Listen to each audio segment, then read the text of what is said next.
When you strike it and you hit it, it is the most incredibly electric feeling you will ever have. It is the most familiar, unfamiliar feeling you will ever have. You will swear that you are ancient in that moment. You will feel it in every single cell of your body. And I mean like a vibration, a coherence where your body becomes electric. If you close your eyes and you begin to think about doing something, you're an athlete, you understand this. If you're a background in football and you are running a pattern or you are doing something, you would rehearse it in your mind. Yeah. Turns out that the act of mentally rehearsing something when you're truly present, your brain does not know the difference between what's going on out there and what's going on in here. In fact, your brain will begin to look like you've been doing it for the last 5 days and you've never run the course. So now your brain is no longer a record of the past, because typically it is. Now it's a map to the future. So now you're priming your brain. So that became the very platform. You know, experiments with piano players. You know, you take a group of people that never played the piano before, you divide them into 2 different categories. You take one group of people, you teach them one-handed scales and chords. You do a brain scan on them. They come and practice for 2 hours a day for 5 days. At the end of 5 days, if you rescan the brain, they grow new circuits on the opposite side of the brain. Nothing magical there. You learn something new. Learning's making new connections. Get some instruction. You get instruction. You get your body involved. Get your body involved. You're going to have an experience. Experience enriches the brain. Pay attention to what you're doing. You got to pay attention and repeat it. Firing and wiring. You're going to assemble new circuits. You can take the other group of people, have them come for 2 hours a day for 5 days, do a brain scan before, the brain scan after. Have them close their eyes and mentally rehearse playing those scales and chords. At the end of 5 days, they'll grow the same amount of circuits in their brain as the people who actually physically demonstrated the action. What does that mean? It means not only do they change their brain by thinking differently, but their brain looks like they've been playing the piano for 5 days. Now set them in front of a piano. Never played the piano before. They'll play those scales and chords because their brain is wired to play it. So now, the act of rehearsing who they're going to be, what are the qualities, and beginning to get in this creative state, began to lay down the circuits of a new personality.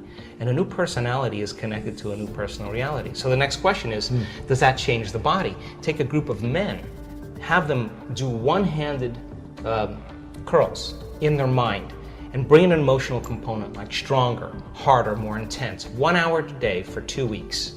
At the end of 2 weeks, 13.5 increase in muscle strength. Wow. Never lifted a weight. Now their body is changing by thought alone. This is fascinating because, you know, growing up in this religion that I grew up, it was a constant reminder, daily practice to think in a certain way, to think that you can never be physically harmed, that you're infinite love, that you're infinite light, your infinite soul, spirit, life, truth, and love, right? It was like constantly taught to me that I'm never able to get physically harmed. And that if you are, that means your thought is off, and you just have to recorrect your thought, and you'll have a healing, right? It's a little extreme for some because, and if you're not, you know, well practiced in it, and if you don't know how to really manage the thoughts and train, then you can hurt yourself. Yeah, exactly. You can really hurt your body, and that's, you know, it happened. Right? Yeah. It happened for times. But I use this, you know, philosophy, strategy, technique, idea in sports. And I would rehearse constantly, like you talked about, I was constantly rehearsing the games, what I wanted to create for the season, for my body, for my life. And it just seemed like it would always happen. And I remember I would watch game film of world record holders in track and field and football and watch them every single night and mentally rehearse the same movements they would have before I would fall asleep. And then I'd practice the next day. But I was constantly rehearsing in my mind how I wanted to show up. I was rehearsing this moment. You know, in my life, 10 years ago, I was rehearsing what I'd be doing this year in my life. If you're living by those elevated states and you know how to feel that emotion of your future before it happens, you're less likely to wait for it to happen because you'll feel like it already happened. You're less likely to try to control it. You'll know that the moment you lose the feeling, you just disconnected, and you're going to make your way back. And when you get good at it, no person, no thing, no experience can take it away from you. Wow. Now you're empowered. And if you understand the laws of how creation happens, then you're less likely to compete and rush to get what you want. You're going to know that it's going to come to you. And now that's the new model of how we create. Now people say to me, well, I'm this way because of that person and that thing, I would say to them, so you mean then that person or that experience out there is controlling your thoughts and feelings? Right. That means you're a victim to your environment. But when you start changing your thoughts and feelings and it starts to produce an effect in your environment, you're going to change the belief that you're a victim, consciously or subconsciously, of your life to becoming more of a creator of your life. And now all of a sudden you become more a creator of your life, you can't blame anybody.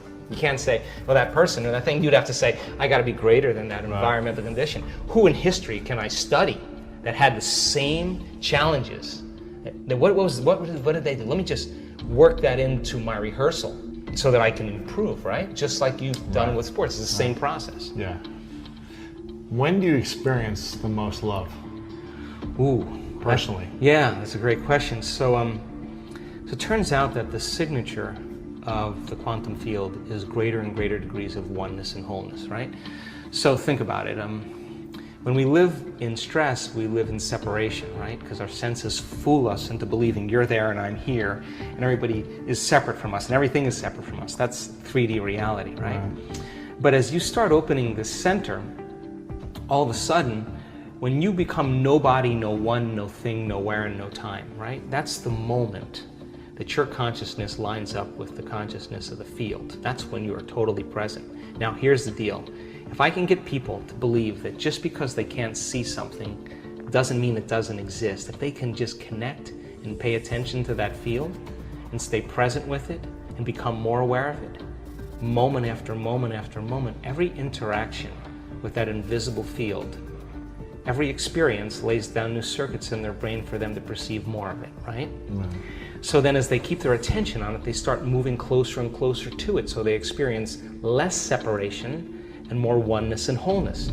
So then when that happens, there's a cascade of all kinds of physical and chemical and energetic things that begin to happen. So for me, the best way that I can describe that field is it's intelligent love. It's greater levels of order and unity and oneness. And when you strike it and you hit it, it is the most incredibly electric feeling you will ever have. It is the most familiar, unfamiliar feeling you will ever have. You will swear that you are ancient in that moment, and you will connect. And it won't be just like love for your puppy.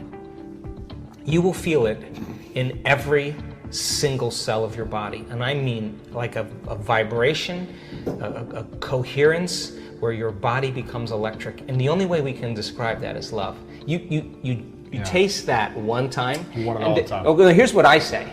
I always say, the first time it happened to me, and every time since, when I come back to my senses, I always say the same thing. Joe Dispenza, you got this all wrong.